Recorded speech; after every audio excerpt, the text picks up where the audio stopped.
Hi guys, இனி வீடியோவில் நம்ம வந்து ஒரு ஆக்சுவலி வந்துட்டு இது ஒரு பேட் நியூஸும் இருக்குது, ஒரு குட் நியூஸும் இருக்குது.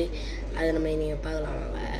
ஆக்சுவலி நம்ம லவ் பேர்ட் ஃபஸ்ட்டு ஒன்று இறந்துருக்கோம். நம்ம வந்து வீடியோ போட்டிருப்போம்ல. இப்போ வந்துட்டு லவ் பேர்ட் வந்துட்டு குட்டி போட்டிருக்குது. அந்த முட்டை பொரிஞ்சுது. ஒரு 4-5 முட்டை போட்டுது. அதுலேருந்து 2 பொரிஞ்சுது. 2 வந்துட்டு அதாவது ரெண்டுமே புரிஞ்சிருச்சு. நல்லா முடியெலாம் வளர்ந்துருச்சு. சில என்ன ஆயிடுச்சுன்னா 2மே வெளியில் வந்துடுச்சு ப்ரீடிங் பச்சை விட்டு. இப்போ என்ன ஆயிடுச்சு, ஒரு பறவை வந்துட்டு ஒரு பேர்டு வந்துட்டு மேலெலாம் ஏறுது. ஆனால் ஒரு பேர்டு வந்துட்டு கீழேயே உட்காந்துக்கிட்டு கண்ணை மூடி இருந்ததா. அப்புறமா அடுத்த நாள் வந்து பார்க்கும்போது அது இறந்துட்டுருக்குது.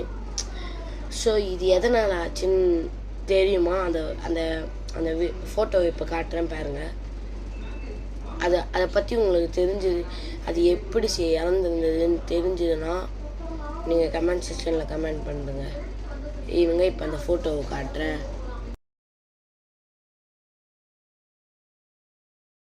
பார்த்துருப்பீங்க. ஆனால் என்னை பொறுத்த வரைக்கும் அது எப்படி இறந்ததுன்னா என்ன கேட்டிங்கன்னா, நான் வந்துட்டு டாய்லெட் போக முடியாமல் தான் இறந்ததுன்னு நான் சொல்லுவேன். ஆனால் எனக்கு என்னன்னு தெரில. உங்களுக்கு யாராவது தெரிஞ்சதுன்னா கமெண்ட் செக்ஷனில் சொல்கிறேங்க. Tata bye bye. இதோட இந்த வீடியோ முடிச்சுக்கலாம். யாருக்காவது இந்த லைக், ஷேர், சப்ஸ்கிரைப் மறக்காமல் கமெண்ட் செக்ஷனில் அது எப்படி இறந்ததுன்னு சொல்லிடுங்க. இதே மாதிரி வேறு ஏதாவது வீடியோ வேணும்னா, அதுவும் இல்லாமல் இந்த குட் நியூஸ் நான் இன்னும் சொல்லலை உங்கள்கிட்ட. குட் நியூஸ் வந்து ஆக்சுவலி நம்ம அந்த பறவை இன்னும் ஒரு 3 முட்டை போட்டிருக்கு. அதுவும் இல்லாமல் 2 குட்டி போட்டதில்ல. இந்த ஒரு குட்டி நல்லா பறக்க ஆரம்பிச்சிச்சு. ரெக்கை எல்லாமே வளர்ந்துருச்சு.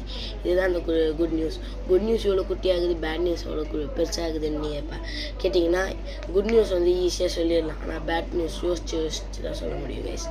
இதோட இந்த வீடியோ முடிச்சுக்கலாம். Tata bye bye.